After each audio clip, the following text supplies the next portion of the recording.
Good evening, Facebook, YouTube, Twitter, and Google+. This is Rich again, back for your third and final video blog of the night for Saturday, April 16th, 2016, around 7:43 in the evening, Berwick, Massachusetts. The sun's going down. It was another nice spring day in the 50s. Tomorrow it's going to be in the mid-60s, and Monday shooting for 70 or more. Springtime's here, folks, so no more cold weather or snowy weather until the fall. Some news to report. Boston Red Sox beat the Toronto Blue Jays by the score of 4-2. Also, the Golden State Warriors crushed the Houston Rockets 104-78, and the New York Rangers tied the Stanley Cup playoff series with the Pittsburgh Penguins by the score of 4-2, even in the series one game apiece. That game was on NBC. And that's about it on news.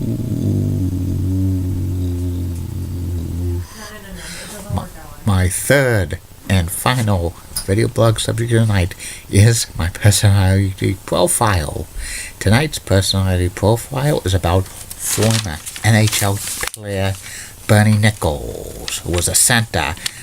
Bernie Nichols played 18 seasons in the National Hockey League. He was a great goal scorer. He one time scored 70 goals in a season back in 1988-89 when he was part of the Los Angeles Kings. Bernie was born and he grew up in Ontario, Canada. And he started skating when he was young, and then he decided to play hockey, and he was a great junior player for the Kingston Canadians of the Ontario Hockey League for 3 seasons. And his third season with the team, he scored 63 goals, 89 assists for 159 points in his third season with the team. He was drafted by the LA Kings in the 4th round, the 73rd overall pick in the 1980 NHL entry draft. And then in 1981, he turned pro. He spent a half season in the minor leagues, the AHL affiliate of the Kings at the time, which was New Haven Nighthawks. And he scored 41 goals in 55 minor league games. Such a terrific goal scorer that midway through the 1981-1982 season, the LA Kings promoted him to the big club, and he played 18 seasons in the NHL, mainly with the Kings, New York Rangers, Oilers, Devils, Blackhawks, and Sharks. He had 11 seasons of at least 20 or more goals. He sometimes had 30 goal or 40 goal seasons. 1988-89 season was an amazing season for him. He scored 70 goals, 80 assists for 150 points. That was an awesome year for him. And he had 5 seasons of 50 or more assists.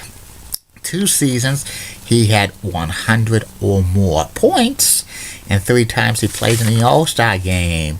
Bernie Nichols was a second-line center for the LA Kings for many years, and he was pretty good player for them. When he got traded in 1990 to the New York Rangers, he made the All-Star team with the LA Kings, but he got traded couple of days before the All-Star game, but he was allowed to play in the Campbell Conference All-Star as a King. And then he played a couple of years for the New York Rangers, and he was traded to the Oilers in that Mark Messier deal. And then Bernie bounced around from team to team. With the Oilers and the Devils, well, he was being focused more as a defensive forward, when he played for New Jersey and Chicago, he stopped scoring goals and became like more of a defensive forward. And he finished his career with the San Jose Sharks, like kind of in a leadership role. And he retired at the end of the 1997-1998 season. When he played a few games, he didn't get any goals or assists. He decided to call it a career. And Bernie's stats was 475 goals, 734 points. 734 assists for 1,209 points in the playoffs. He scored 42 goals, 72 assists for 114 points. Bernie Nichols never made a postseason All-Star first or second team. He was never a finalist for any major NHL awards during his career. He was first eligible for the Hockey Hall of Fame in 2001, but he's never been voted in, and he's never even been considered because his stats were like kind of, very borderline at best. If he got like maybe 500 goals, he would have probably maybe been a little more consideration. He never won like a most valuable player. Plus, he never won a Stanley Cup. If you don't win a Stanley Cup, and if you have borderline stats, you might not make the Pro Hockey Hall of Fame. And then Bernie Nichols went into private business. He actually worked as a LA Kings consultant for a little while, a coaching consultant, and he's now in the fantasy world of sports. He's like a consultant for like a fantasy drafting game for like NHL. It's like an independent website, and he spends much of his time on that. And that's about it on him, and that's about it on these video blogs: Facebook, YouTube, Twitter, and Google+.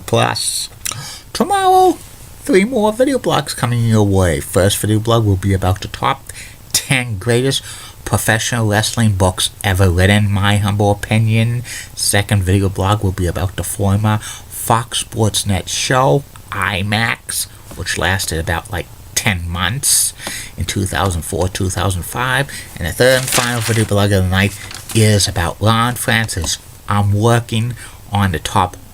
I've considered doing a top 100 for the best NBA players of all time, but I've shortened it to the top 70 and NBA players of all time because this year is the 70th anniversary. It's the 70th anniversary of the NBA, so it's going to be the top 70 NBA players of all time. Watch for it sometime next week. Keep calm, everybody. I'm a Julie Bunny guy. Molly Rosenblatt of WCCOX, and has nice legs. Elizabeth is so stunning. She's the best. And Amy Swenzie's awesome. And in the words of Dr. Thomas Sharkey, former principal at BMHS, this action will not be tolerated at BMHS. Good night, everybody, and sweet dreams.